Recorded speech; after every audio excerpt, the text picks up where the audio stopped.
With the college basketball season wrapping up and somewhat ball knowledge coming from me and my bracket, I really want to take this time now to talk about the second most entertaining part, arguably, of the entire college basketball season, which is the transfer portal. Now, many people have mixed opinions on the transfer portal. My opinion on the transfer portal is that it's good, but it's abused. It's great that players from lower mid-major programs can transfer to higher level programs, but the problem is, and this is going to get really specific, like let's take Donovan Dent, for example. Donovan Dent was a point guard for the University of New Mexico Lobos. He was a 5-star transfer prospect, and UCLA didn't want him at the beginning. This was a whole rant on like CBS. If I find the clip, I'll throw it up. But basically, Donovan Dent went from the Lobos of New Mexico to UCLA. Both tournament teams, both good teams. And of course, the coach from New Mexico left. So a lot of people thought, oh, he'd just follow the coach to Xavier, which I think is in Indiana, if I'm not mistaken. I could be very mistaken though. But if I am mistaken, that's different. Donovan Dent chooses UCLA, which really perplexed me because it's not like he's making that much of an upgrade. Donovan Dent is not making a crazy upgrade by going to UCLA. He's just getting paid a lot more. And that's where you lose me in the transfer portal. Are there these kids who are making so much money, which they deserve to make? Don't get me wrong.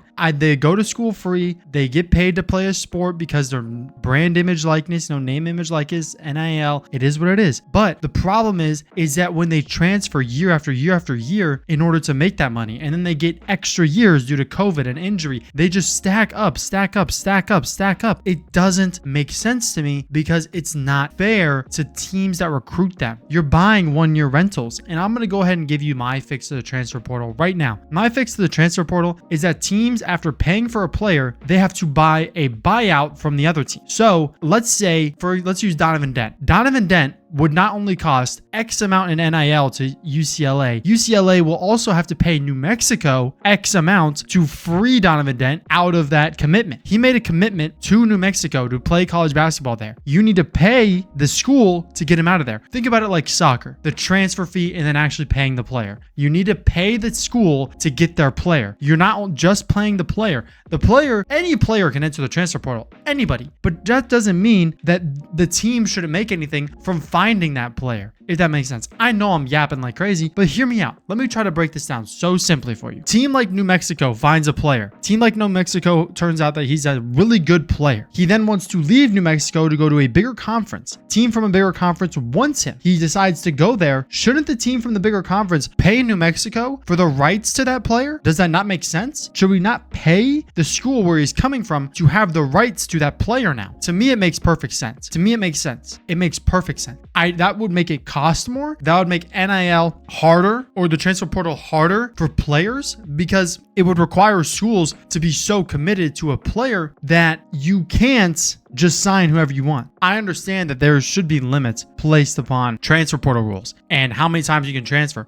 But I think right now the best fix would be have teams pay the other team, pay the college, pay the school, fill their NIL budget more. You should get NIL money from a school if you're losing your best player. You just should. That's how it works. Another great example is Adrian Woolley, a combo guy, 6'5", 180, went from Kennesaw State to Louisville. Should Kennesaw State not get a piece of the profit that Adrian Woolley brought him? I mean, this was a 3-star recruit in the class of 2024, the 308th player nationally, who turned out to be way better. But Kennesaw State now gets nothing but a worse squad because they lose Adrian Woolley. And it's not Woolley's fault. Woolley is doing the correct thing. He's going to a bigger conference and a bigger program. He is doing the right thing. But Adrian Woolley and Kennesaw State need to come up with a way to get Kennesaw State compensated, and that should come out of the pockets of Louisville. In my opinion, let's say, for example, Adrian Woolley gets $1 million in NIL, which won't happen. That's a lot of money. I doubt he's making $1 million. But let's say, just for sake of it, he's making $1 million.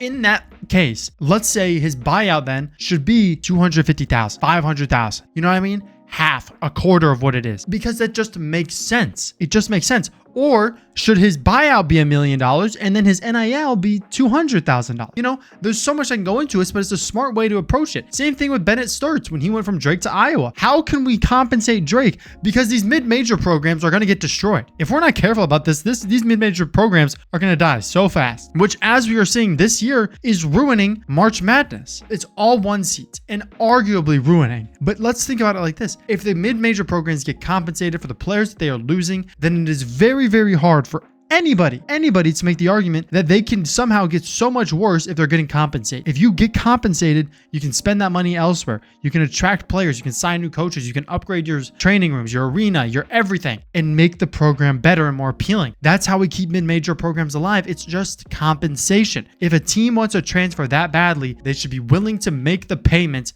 to get that player. It is simple. When Bryce Hopkins, Providence to St. John's, Providence should make some of that money. Deaton Thomas, UNLV to LSU, UNLV should make some of that money. Even the bigger names, Tucker DeVries, West Virginia to Indiana, West Virginia to make some of that money. Should I continue? Yes or no? Jason Sannon, Arizona State to St. John's. St. John's should have to pay Arizona State some of that money. Owen Freeman, Iowa to Creighton. Iowa should get paid some money for that. It's just how it should be. It's gonna be perfect if they implement this. It's going to be perfect if they implement. I wish that this is how they took the perspective of college basketball, because the transfer portal is a great idea. Do not get me wrong. It is a phenomenal idea. But the problem is, everybody can transfer whenever they want. You can transfer every year and make money through NIL. You just can. So why not make a buyout? Make these teams really pay for these guys. Make them really pay. And we need to put a cap on how much a team should spend in NIL. That's just my take. I appreciate you guys for watching. Like and stuff for more content. And yeah, let's go.